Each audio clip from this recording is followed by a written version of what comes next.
ولن تتوقف المملكة عن عملها الدؤوب في سبيل قيام دولة فلسطينية مستقلة وعاصمتها القدس الشرقية। ইসরায়েলের ভয়ে রীতিমতো কাঁপছে আরব বিশ্ব। অন্তত কাতারে ইসরায়েলের বিমান হামলার পর নড়ে চড়ে বসেছে মধ্যপ্রাচ্যের দেশগুলো।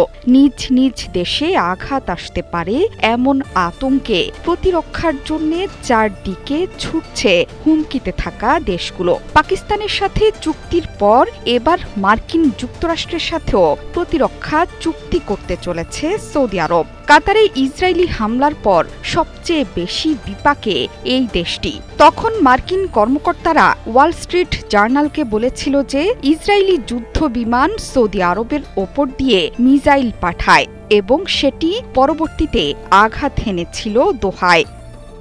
তাদের ভাষ্য, মহাকাশ ভিত্তিক মার্কিন সেন্সর মিসাইল উৎক্ষেপণের তাপ ও গতিপথ শনাক্ত করে নিশ্চিত হয় যে সেটির লক্ষ্যবস্তু ছিল দোহা।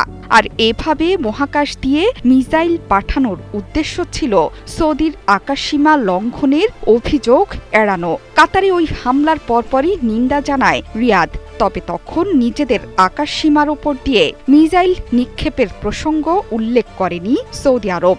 এক বিবৃতিতে সৌদি পররাষ্ট্র মন্ত্রণালয় জানিয়েছিল, ইসরায়েলের আগ্রাসন অব্যাহত রাখা আন্তর্জাতিক আইন ও সব ধরনের আন্তর্জাতিক মানদণ্ডের স্পষ্ট লঙ্ঘন। জেনেক্সে শিফট করো, লাইফকে লিফট করো। সেই হামলার পরই কাতারকে প্রতিরক্ষা সহায়তা দিতে তড়ি ঘড়ি চুক্তি করে নেয় ওয়াশিংটন। এবার ইসরায়েলি আগ্রাসন থেকে বাঁচতে তারই মিত্ররাষ্ট্র যুক্তরাষ্ট্রের দিকে ঝুঁকছে রিয়াদ।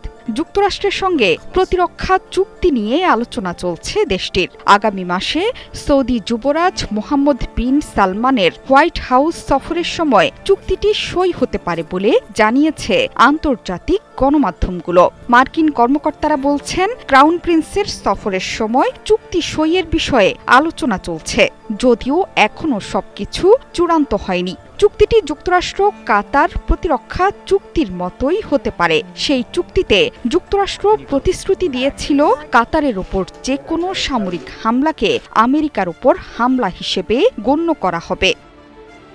মার্কিন পররাষ্ট্র দপ্তর জানিয়েছে, সৌদি আরবের সঙ্গে প্রতিরক্ষা সহযোগিতা আঞ্চলিক কৌশলের একটি শক্তিশালী ভিত্তি। এর আগে গত মাসে সৌদি আরব পারমাণবিক অস্ত্রধারী পাকিস্তানের সঙ্গে একটি প্রতিরক্ষা চুক্তি স্বাক্ষর করেছিল। ইরান ইসরায়েল চলমান উত্তেজনার নিরিখে যুক্তরাষ্ট্রের সঙ্গে সৌদি আরবের এমন একটি প্রতিরক্ষা চুক্তি হলে সেটি মধ্যপ্রাচ্যে নতুন কৌশলগত ভারসাম্য তৈরি করতে পারে বলে মনে করছেন বিশ্লেষকরা। জোহরা চৌধুরী সেতু, ৭১।